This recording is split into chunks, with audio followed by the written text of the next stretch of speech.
नमस्कार मंडळी, श्री स्वामी समर्थ। सर्वात प्रथम तुम्हा सर्वांना दिवाळीच्या खूप खूप शुभेच्छा। तर आज आपण दिवाळीचे लक्ष्मीपूजन अगदी साध्या सोप्या पद्धतीने कसं करायचं हे मी तुम्हाला आजच्या व्हिडिओमध्ये दाखवणार आहे। दिवाळीतील सर्वात महत्त्वाचा दिवस म्हणजे लक्ष्मीपूजन। लक्ष्मीपूजनाच्या दिवशी म्हणजेच अश्विन अमावस्येच्या संध्याकाळी योग्य मुहूर्तावर जर तुम्ही लक्ष्मीची पूजा केली तर तुमच्या घरातील लक्ष्मी स्थिर राहते आणि आपल्याला वर्षभर सुख समृद्धी ऐश्वर्य आरोग्य धन संपदा प्राप्त होते। आणि म्हणून या दिवशी लक्ष्मीपूजन तसेच कुबेरपूजन देखील केले जाते। आज आपण साधी सोपी विधिवत लक्ष्मीपूजा कशी करायची ते पाहणार आहोत। त्यासोबतच लक्ष्मीपूजनाचा शुभमुहूर्त मंत्र सुद्धा मी या व्हिडिओमध्ये सांगितलेला आहे। तर त्यासाठी हा व्हिडिओ तुम्ही शेवटपर्यंत पहा। चला लगेच आपण आजच्या व्हिडिओला सुरुवात करूया। तर यंदा 21 ऑक्टोबर 2025 म्हणजे मंगळवारी लक्ष्मीपूजन आलेलं आहे आणि लक्ष्मीपूजनाचा जो शुभमुहूर्त आहे तर तो सायंकाळी 6:10 पासून ते रात्री 8:40 पर्यंत असणार आहे। आता या प्रदोष काळामध्ये तुम्ही लक्ष्मीपूजन करायचं आहे आणि लक्ष्मीपूजन हे दिवे लागणीला म्हणजे संध्याकाळी केलं जातं। तर या सायंकाळच्या मुहूर्तावरच आपल्याला लक्ष्मीपूजन करायचं असतं। लक्ष्मीपूजनाची मांडणी करण्यापूर्वी आपलं घर प्रथम आपण स्वच्छ करून घ्यायचं आहे। सुरुवात तुळशी पूजनापासून करायची आहे। सायंकाळ होता तुळशीजवळ दिवा लावायचा, तुळशीची पूजा करायची, उंबरठ्यावरती लक्ष्मीची पावलं काढायची आणि त्यानंतर मग घरातील लक्ष्मीपूजन तुम्ही करू शकता। आता या लक्ष्मीपूजनासाठी बरंच साहित्य लागतं, त्यामुळे तुम्ही आधी तासभर मांडणी करून ठेवू शकता, साहित्याची जुळवाजुळव करून ठेवू शकता आणि मग योग्य मुहूर्तावर पूजन केलं तरी देखील चालेल। आता ज्या ठिकाणी पूजा मांडणी करायची आहे तिथली सुद्धा जागा स्वच्छ करून घ्या। तेथे एक स्वस्तिक काढून त्याला हळदी कुंकू अक्षदा व्हा आणि नंतर त्यावर पाट किंवा चौरंग मांडावा। त्यावर वस्त्र टाकावे। देवीला लाल रंग अतिशय प्रिय आहे आणि त्यामुळे इथे मी लाल रंगाचं वस्त्र अंतरलेलं आहे। त्याचबरोबर आपल्याला जी काही सजावट करायची असेल ते आपण करून घेऊ शकता। तसेच पूजेमध्ये समय आवश्यक लावायचे आहे, कारण लक्ष्मीपूजनामध्ये समयीचा देखील एक मान असतो आणि त्यामुळे आपण समय देखील लावायचे आहे। पूजेला बसताना सर्व साहित्य जवळ घेऊन बसावे आणि पूजेच्या सर्व साहित्यावर आणि पूजेच्या ठिकाणी आपल्याला एका फुलाने शुद्ध पाणी शिंपडून घ्यायचं आहे। बघा, सर्वात आधी आपण अग्नीच्या साक्षीने पूजेला सुरुवात करूया। इथे मी समय प्रज्वलित करून समयची पूजा करून घेणार आहे। समयला हळदी कुंकू अक्षदा फुलं व्हावीत आणि नमस्कार करायचा। शुभं करोति कल्याणम आरोग्य धनसंपदा शत्रुबुद्धी विनाशाय दीपज्योती नमस्तुते। दिव्याची पूजा करताना हा साधा सोपा मंत्र तुम्ही म्हणू शकता। पूजेला सुरुवात करण्यापूर्वी आचमन करायचं आहे। त्यासाठी डाव्या हाताने पाणी घेऊन उजव्या हातामध्ये पाणी घ्यायचं आणि प्राशन करायचं आहे आणि म्हणायचं आहे ओम केशवाय नमः। आता दुसऱ्या वेळेस पुन्हा पाणी घेऊन प्यायचं आहे, तेव्हा म्हणा ओम नारायणाय नमः। तिसऱ्या वेळेस परत हे पाणी प्यायचं आहे, तेव्हा म्हणा ओम माधवाय नमः आणि चौथ्या वेळी आपल्याला ते तहामनामध्ये सोडायचे आहे, तेव्हा म्हणा ओम गोविंदाय नमः। आता यानंतर एक पळी पाणी हातामध्ये घ्यायचं आणि त्यामध्ये हळदी कुंकू अक्षदा फुलांच्या पाकळ्या घालाव्यात। आपले नाव गोत्र सांगावे। देवी देवतांना पूजेसाठी आमंत्रित करायचं आहे आणि ही जी पूजा मी करत आहे ती लक्ष्मीपूजनाची पूजा आहे असं सांगून सर्व देवांना पूजेमध्ये आमंत्रित करायचं आणि या पूजेला सुरुवात करायची आहे। तर आपल्याकडे लक्ष्मीपूजन असो किंवा गणपतीची प्राणप्रतिष्ठा असो, अशा मोठ्या पूजेमध्ये आपण ब्राह्मणाला घरी बोलावून पूजा करत असतो, कारण की विधिवत केलेल्या पूजेचे संपूर्ण फळ मिळत असते। परंतु अशा पद्धतीने योग्य रीतीने तुम्ही पूजा केली तर नक्कीच त्याचे संपूर्ण फळ हे तुम्हाला मिळणार आहे। तर सर्वात प्रथम आपण कलश स्थापना करून घेऊया। तर बघा, लक्ष्मीच्या उजव्या बाजूला पाण्याने भरलेला कलश ठेवायचा। कलशाच्या गळ्यापर्यंत आपल्याला पाणी घ्यायचं आहे। कळशाच्या गळ्याला लाल धागा देखील गुंडाळायचा आहे। कळशावरती ओल्या गंधाने आपण स्वस्तिक हे चिन्ह काढा। त्यामध्ये 4 बिंदू आणि डाव्या उजव्या बाजूला 2 रेषा, त्यावरती कुंकवाची 5 बोटे ओढून घ्यायची आहेत। कलशामध्ये हळदी कुंकू अक्षदा 1 फूल 1 रुपयाचे नाणे 1 सुपारी घातली आहे आणि त्या कलशामध्ये विड्याची 5 पाने किंवा 7 पाने किंवा आंब्याचा ढाळा ठेवला तरी देखील चालेल आणि त्यावर आपल्याला श्रीफळ म्हणजेच नारळ ठेवायचा। आता शेंडी वरच्या बाजूला येईल अशा प्रकारे नारळ ठेवायचा आहे आणि त्यानंतर हळद कुंकू पुष्प अक्षदा कळशाला आपण वाहिलेले आहेत। त्यानंतर आपण या कळशावरती कापसाचे वस्त्र घालायचं आहे। तुम्ही कळशाला दागिने देखील घालू शकता, परंतु कापसाच्या वस्त्राला खूप महत्त्व आहे, कारण की पांढऱ्या रंगाचा संबंध हा थेट शुक्र ग्रहाशी असतो आणि शुक्र ग्रहाचा संबंध ऐश्वर्य, धन, संपत्ती यांच्याशी असतो. त्यासाठी आपण पांढऱ्या रंगाच्या वस्तू लक्ष्मीपूजनामध्ये आवश्यक वापराव्यात. आता त्याचबरोबर मी पाटावर आधीच थोडे अक्षता ठेवून महालक्ष्मीचा जो फोट आहे तो ठेवला आहे. त्या पाटाभोवती आपण 4 अशी जोड पानं देखील ठेवणार आहोत. कोणतीही पूजा करण्याआधी आपण ही गणपती बाप्पांची पूजा करतो. आता गणपती बाप्पांना आपण प्रथम स्नान घालून घ्यायचं आहे. गणपती बाप्पांना या दिवशी पंचामृताने अभिषेक नक्की घालावा. थोडे तांदूळ ठेवून आसन द्यावे आणि त्यावर गणपती बाप्पांची मूर्ती विराजमान करायची. त्यानंतर गणपती बाप्पांना 5 पळ्या स्वच्छ पाण्याने, त्यानंतर 5 पळ्या पंचामृताने स्नान घालायचं आणि त्यानंतर पुन्हा 5 पळ्या आपल्याला स्वच्छ पाण्याने पिण्याचं स्नान घालायचं आहे. गणपती बाप्पांना स्नान घालत असताना सर्व मंगल मांगल्ये शिवे सर्वार्थ साधिके शरण्ये त्र्यंबके गौरी नारायणी नमस्तुते या गणपती मंत्राचा तुम्ही जप करायचा आहे किंवा ओम गण गणपते नमः या मंत्राचा तुम्ही जास्तीत जास्त जप करू शकता. आता शेवटच्या पळीमध्ये हळदी, कुंकू, अक्षदा, फुलाच्या पाकळ्या घालून हे स्नान आपण गणपती बाप्पांना घालायचं आणि म्हणायचं आहे गंधोदक स्नानम समर्पयामि असं बोलून आपण 3 वेळा परत पाणी सोडायचं आहे. अशा प्रकारे गणपती बाप्पांना स्नान घातले आहे. त्यानंतर मूर्तीला आसनावर विराजमान करायचं. 2 विड्यांच्या पानांवर अक्षदा ठेवल्या आहेत. अक्षदावरती हळदी कुंकू वाहून घ्यायचं आहे आणि त्यावर गणपती बाप्पांची मूर्ती ठेवायची आहे. बघा, गणपती बाप्पांना हळदी, कुंकू, गंध, अक्षदा आणि त्यानंतर एक फूल वाहून घ्या आणि कापसाचे वस्त्र देखील वाहून घ्या. जानवे देखील तुम्ही वाहू शकता आणि गणपती बाप्पांना अशा प्रकारे आपण विराजमान करायचं आहे. आता यानंतर आपण माता लक्ष्मीची पूजा करणार आहोत. माता लक्ष्मीची पूजा करण्यासाठी ताम्हणामध्ये सर्वात आधी आपण अक्षदाचं आसन देऊन त्यावरती लक्ष्मी मातेची मूर्ती ठेवून लक्ष्मी मातेच्या मूर्तीवरती अभिषेक घालायचा आहे. बघा, लक्ष्मी मातेची मूर्ती विराजमान केलेली आहे आणि त्यानंतर मूर्तीवरती पहिल्यांदा 5 पळ्या स्वच्छ पाणी, त्यानंतर 5 पळ्या पंचामृत, पुन्हा 5 पळ्या आपण स्वच्छ पाणी घालून स्नान घालूया. लक्ष्मी पूजन सर्वात मोठा दिवस आहे, त्यासाठी या दिवशी तुम्ही माता लक्ष्मीला अभिषेक करत असताना दक्षिणावरती शंखाने नक्कीच अभिषेक घालू शकता. माता लक्ष्मीला प्रिय असा दक्षिणावरती शंखाने अभिषेक केल्यानंतर माता लक्ष्मी लवकर प्रसन्न होतात. अभिषेक करत असताना तुम्ही पंचामृताचा वापर नक्की करावा आणि त्यानंतर महालक्ष्मीला तुम्ही या दिवशी हळदीने स्नान घालू शकता. थोड्याशा हळदीमध्ये तुम्ही थोडेसे पाणी मिक्स करून हळदीने त्यानंतर कुंकवाने देखील स्नान घालू शकता. आपण मूर्तीवरती कुंकुमार्चन देखील करू शकत नसाल तर तुम्ही थोडंसं ओलं कुंकू करून याने स्नान घाला. म्हणजे थोड्या कुंकवामध्ये आपल्याला थोडंसं पाणी मिक्स करायचं आहे आणि त्याने आपल्याला महालक्ष्मीच्या मूर्तीवरती अभिषेक करायचा आहे. तर अशा प्रकारे अभिषेक केल्यानंतर देखील आपल्याला कुंकुमार्चन केल्याचं पुण्य हे प्राप्त होतं. आता बघा, लक्ष्मी मातेला हळदी देखील अतिशय प्रिय आहे. हळदी नकारात्मकता देखील नष्ट करत असते, त्यामुळे तुम्ही हळदीने देखील स्नान घालू शकता. अशा प्रकारे महालक्ष्मीला स्नान घालून झाल्यावर मूर्ती आपल्याला विड्याच्या पानावर विराजमान करायची आहे. गणपती बाप्पांच्या उजव्या बाजूस आपल्याला माता लक्ष्मीची मूर्ती विराजमान करायची आहे.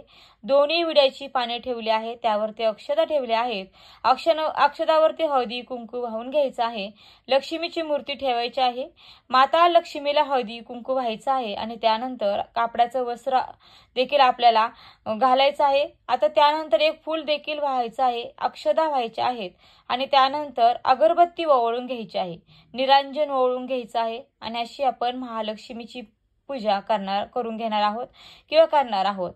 आता बघा, त्याच्यानंतर महालक्ष्मीचा अभिषेक करत असताना तुम्ही ओम महालक्ष्मी विघ्नेः विष्णुपत्नीच धीमहि तन्नो लक्ष्मी प्रचोदयात या लक्ष्मी गायत्री मंत्राचा तुम्ही जप करू शकता किंवा नरवाण मंत्र किंवा ओम महालक्ष्मी नमः या मंत्राचा तुम्ही जप केला तरी देखील चालेल किंवा श्री सूक्त तुम्ही 11 वेळा पठण करू शकता. महालक्ष्मी अष्टकम तुम्ही यावेळेस म्हणू शकता. आता यानंतर लक्ष्मीपूजनात माता लक्ष्मी सोबत कुबेर देवतांचीही पूजा केली जाते. तुमच्याकडे कुबेरांची मूर्ती असेल तर ती तुम्ही पूजेमध्ये घेऊ शकता. मूर्ती नसेल तर तुम्ही कुबेरांचं प्रतीक म्हणून आपण सुपारी घ्यायची घ्यायची आहे किंवा कोजागिरी पौर्णिमेच्या दिवशी तुम्ही कुबेर पूजनासाठी जी सुपारी वापरली होती त्याचा वापर आता केला तरी देखील चालेल। कुबेरांची पूजा करत असताना सर्वात आधी आपल्याला पाण्याने, पुन्हा पंचामृताने आणि परत पाण्याने आपल्याला सुपारीवरती स्नान घालून घ्यायचं आहे। ओम श्री कुबेराय नमः या मंत्राचा जप तुम्हाला करायचा आहे।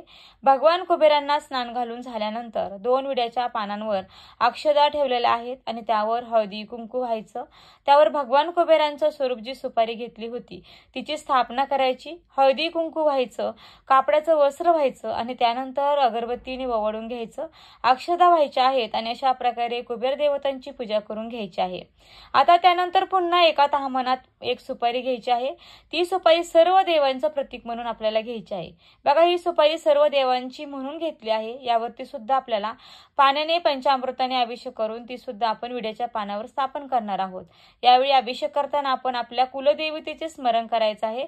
ओम श्री कुलदेवताय नमः या मंत्राचा जप करू शकता किंवा तुमच्या कुलदेवतेचं ध्यान करू शकता। लक्ष्मीपूजन सुरू असताना आपल्याला आपल्या घरातील सर्व खिडक्या, दरवाजे उघडे ठेवायचे आहेत। तसेच लक्ष्मीपूजन सुरू असताना कोणासोबतही आर्थिक व्यवहार करू नयेत, कारण या दिवशी आपण पैशाची देखील पूजा करत असतो आणि त्यामुळे या दिवशी आपण सायंकाळनंतर आर्थिक व्यवहार करू नये। तर या ठिकाणी आपण सर्व देवी देवतांचं पूजन करून घेतलं। सर्वात आधी गणपतीची पूजा करायची। गणपतीला चंदन, हळदी कुंकू लावायचं, अक्षदा व्हायची, फुलं व्हायची। त्याचबरोबर आपण जे श्रीयंत्र किंवा लक्ष्मीची मूर्ती ठेवली होती तर त्या मूर्तीला देखील अशीच पूजा करून घ्यायची आहे। तिला हळदी कुंकू, अक्षदा व्हाव्यात, फुलं व्हावीत।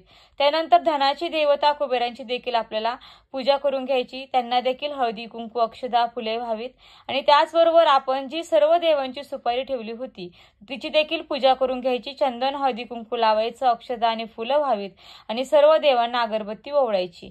आता आपण कलश पूजन आणि लक्ष्मी मातेच्या फोटोचं पूजन करूयात। बघा, त्यानंतर आपण पाटावर जी लक्ष्मी मातेचा फोटो ठेवला आहे तर त्याची देखील आपल्याला पूजा करायची आहे।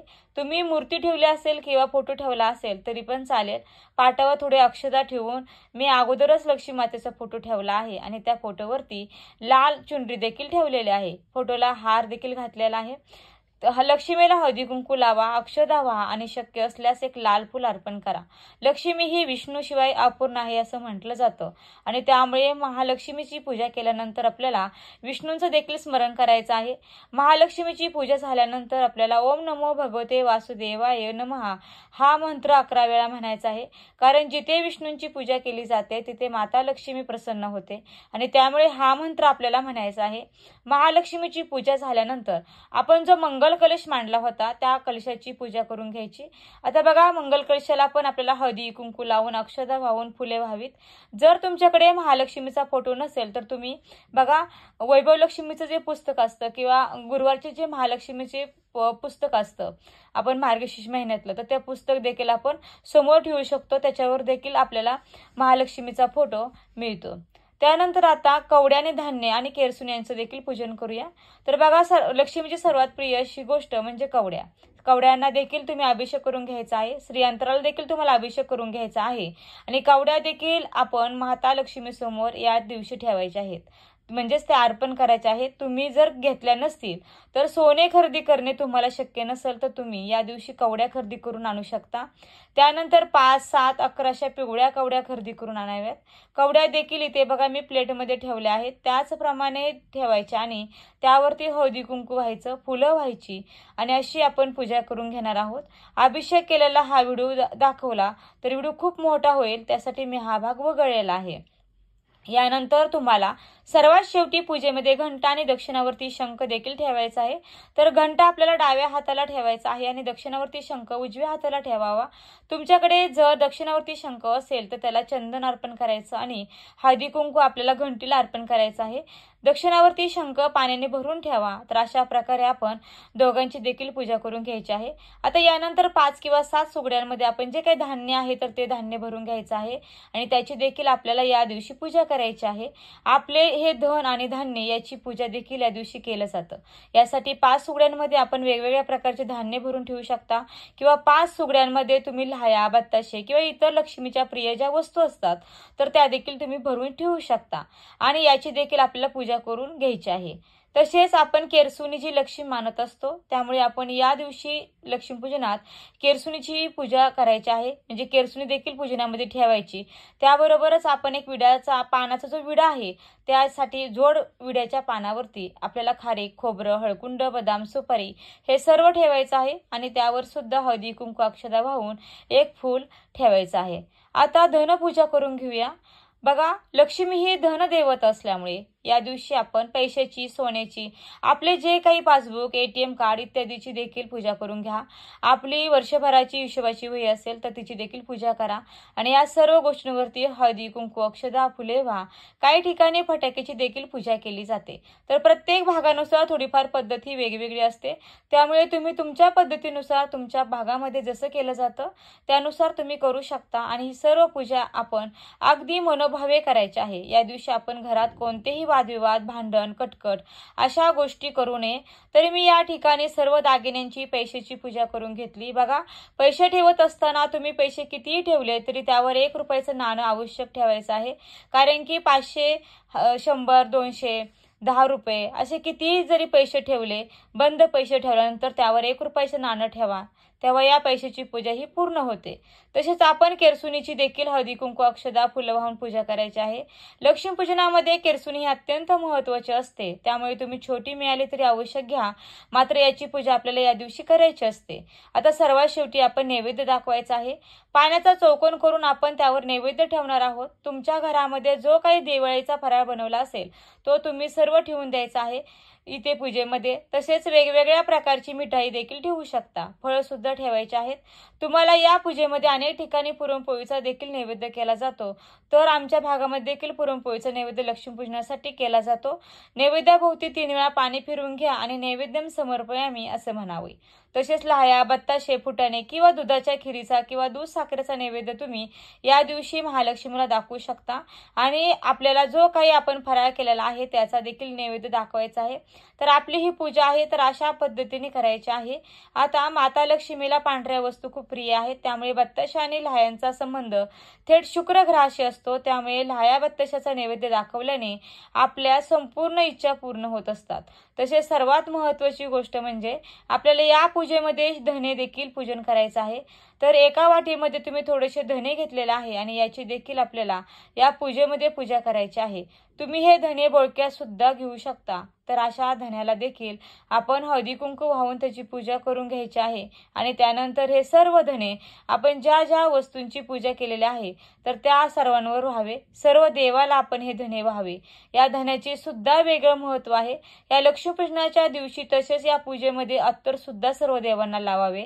तर हे सुद्धा आपल्याला करायचं आहे. हे देखील सगळं देवांना अत्तर लावून घ्यायचं आहे. तर हे सुद्धा आपण करून घेतलेलं आहे आणि सर्व देवांना हे अत्तर लावून घेतलेलं आहे. आपण या पूजेमध्ये मातीचे काही दिवे सजावटी ठेवलेले आहेत, तर ते देखील प्रज्वलित करून घ्या आणि त्यानंतर सर्वात शेवटी आपल्याला धूप दीप ओवाळून घ्यायचा आहे. त्यानंतर सर्वात शेवटी घरातील सर्वांनी मिळून आरती करा. यावेळी तुम्ही पहिल्यांदाच गणपतीची आरती, त्यानंतर महालक्ष्मीची आरती म्हणू शकता. येत नसेल तर मोबाईलवरती लावावी आणि त्यानंतर तुम्हाला लोटांगण घालून प्रार्थना करायची आहे. अशा प्रकारे आरती करून घ्यायची. सायंकाळच्या वेळेस ही पूजा केली जाते.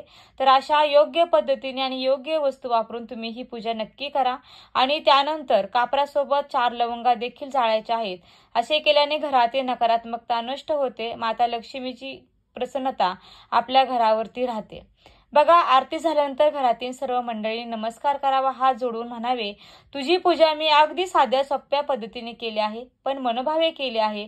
तू ती स्वीकार कर आणि आम्हा सर्वांना निरोगी उदंड आयुष्य मिळू दे आणि तुझी कृपा आमच्या कुटुंबावर नेहमी असू दे, अशी देवीला प्रार्थना करायची. पूजा झाल्यावर तुम्हाला ज्या काही सेवा करायच्या असतील त्या करू शकता. महालक्ष्मी अष्टकम, श्री सुक्तम, महालक्ष्मी सुक्तम या सर्वांचे तुम्ही पाठ करू शकता. सर्वात शेवटी क्षमा प्रार्थना करा. आमच्याकडून काही चूक झाली असेल तर आम्हाला मोठ्या मनाने माफ करा अशी प्रार्थना करा. बघा, लक्ष्मीपूजन करण्या अगोदर आपण आपले घर पूर्ण स्वच्छ करून घ्यायचं. तिने सांजेला आपण स्वच्छ वस्त्र परिधान करायचं. शक्यतो काळे वस्त्र, काळ्या रंगाचे कपडे घालू नका. आपल्या घरात सर्वत्र प्रकाश असावा. घरात आपल्याला लाईट चालू ठेवायची आहे. सगळीकडे पंत्या लावायच्या आहेत. दारामध्ये आपल्याला चौकटीच्या दोन्ही बाजूंना दिवे लावायचे आहेत. तुळशी पूजनानंतर तुम्हाला लक्ष्मीपूजन करायचं आहे. तुळशी समोर देखील दिवा आपल्याला या दिवशी लावायचा आहे आणि त्यानंतर पूजा झाल्यानंतर तुम्हाला या काही लक्ष्मी मातेच्या सेवा करायच्या आहेत तर त्या सेवा तुम्ही करू शकता। या दिवशी वहीपूजन देखील केलं जातं। त्यासाठी तुम्ही वहीपूजन हिशोबाच्या वहीचं पूजन करणार असाल तर त्यावर देखील एक स्वस्तिक चिन्ह काढायचं, शुभ लाभ असं लिहायचं आणि जी ही वही आहे हिशोबाची तर ती देखील पूजेमध्ये मांडायची। तर लक्ष्मीपूजन म्हणजे फक्त पैसे पूजणे किंवा दागिने पूजणे नाही, तर या दिवशी लक्ष्मी, कुबेर, गणपती पूजनाला खूप महत्त्व आहे आणि लक्ष्मीच्या आवडत्या वस्तू या पूजेमध्ये आवश्यक असायला हव्यात। लक्ष्मीपूजनामध्ये पैसे आणि दागिने मोठ्या प्रमाणात लोक पूजतात, परंतु ज्या काही महत्त्वाच्या आणि शास्त्रानुसार वस्तू आहेत तर त्या पूजेला विसरतात, त्यामुळे आपल्यावरती माता लक्ष्मीची कृपा होत नाही। तर अशा योग्य वस्तू आणि योग्य पद्धतीने लक्ष्मीपूजन प्रत्येकजण करू शकतो आणि योग्य रीतीने आपण एखादी पूजा केली तर त्याचं संपूर्ण फळ आपल्याला मिळत असतं। बघा, लक्ष्मीपूजनामध्ये आपण 1 रुपया पूजला किंवा 1 लाख रुपये पूजले तरी आपण आपल्या ऐपतीनुसार किती पैसे पूजू शकतो। एखादी 1 रुपयाला सुद्धा तेवढंच महत्त्व आहे अगदी आणि 1 लाख रुपयाला देखील तितकंच महत्त्व आहे। त्यामुळे फक्त पैसे दागिने न पूजता आपण विधिवत योग्य पद्धतीने लक्ष्मीपूजन करावे, तर अशा प्रकारे तुम्ही लक्ष्मीपूजन करू शकता। आता बघा, उत्तर पूजा देखील आपण करणार आहोत। तर उत्तर पूजा ही आपल्याला दुसऱ्या दिवशी सकाळी करायची आहे। तर महत्त्वाची गोष्ट म्हणजे आता उत्तर पूजा। तर उत्तर पूजा आपल्याला लक्ष्मीपूजनाच्या दुसऱ्या दिवशी सकाळी करायची आहे। सर्वात पहिले पूजेसमोर दिवा लावा, हळदी कुंकू अक्षत अर्पण करा, दूध साखरेचा नैवेद्य दाखवा, नमस्कार करा आणि क्षमा प्रार्थना मागायची आहे की पूजेमध्ये काही चूक झाली असेल तर त्याबद्दल देवा मला क्षमा असावी। आता इथले जे खाण्याच्या वस्तू आहेत, नारळ पण, हे सर्व खाण्याच्या गोष्टी ज्या आहेत त्या आपण खाऊ शकतो आणि या प्रसाद म्हणून आपल्याला खायच्या देखील आहेत। नारळ पण प्रसाद म्हणून खा। त्यानंतर जे देव आहेत ते देव आपल्याला त्यांच्या स्थानी परत ठेवायचं आहे। त्यानंतर कुबेर भगवान जे आहेत त्यांची जर तुम्ही फोटो ठेवला असेल तर तो रोज देवाऱ्यात पूजायचा नाही, त्यामुळे तो फोटो जे आहे तो तुम्ही परत व्यवस्थित पॅक करून ठेवा आणि पुढल्या वर्षी तो तुम्ही वापरू शकता। मूर्ती आपल्याला विसर्जित करायची आहे काय, कारण की बघा, पार्थिव लक्ष्मी मातेची मूर्ती तुम्ही ठेवली असेल तर ती तुम्हाला विसर्जित करायची आहे, कारण मातेची पूजा परत करत नाहीत। त्यामुळे तुम्ही मूर्ती जी आहे ती दरवर्षी नवीन आणावी लागते आणि बाकी फुले वगैरे तुम्ही निर्माल्यामध्ये टाकू शकता। जो झाडू आहे देवाऱ्यामध्ये स्वच्छ करण्यासाठी वापरू शकता आणि दिवा पंती ज्या काय आहेत तो जास्तीत जास्त जितक्या वेळ चालू राहतील तितक्या वेळ ठेवा आणि भिजल्यानंतर तुम्ही त्या स्वच्छ धुवून परत त्या ठेवून देऊ शकता, परत पूजेमध्ये वापरू शकता। तर अशा प्रकारे लक्ष्मीपूजनाची अत्यंत महत्त्वाची, साधी, सोपी पण विधिवत पूजा मांडणी मी तुम्हाला दाखवली आहे। अशा पद्धतीने तुम्ही पूजा करा जेणेकरून माता लक्ष्मीचा हा भरभरून आशीर्वाद तुम्हाला मिळेल। तर तुम्हाला आजचा व्हिडिओ कसा वाटला? व्हिडिओ आवडला असेल तर व्हिडिओला नक्की लाईक करा, शेअर करा आणि चॅनलला सबस्क्राईब करायला विसरू नका आणि व्हिडिओ शेवटपर्यंत पाहिल्याबद्दल अगदी मनापासून तुमची खूप खूप आभारी आहे। धन्यवाद। श्री स्वामी समर्थ। जय जय स्वामी समर्थ। रामकृष्ण हरी। जय जय रामकृष्ण हरी।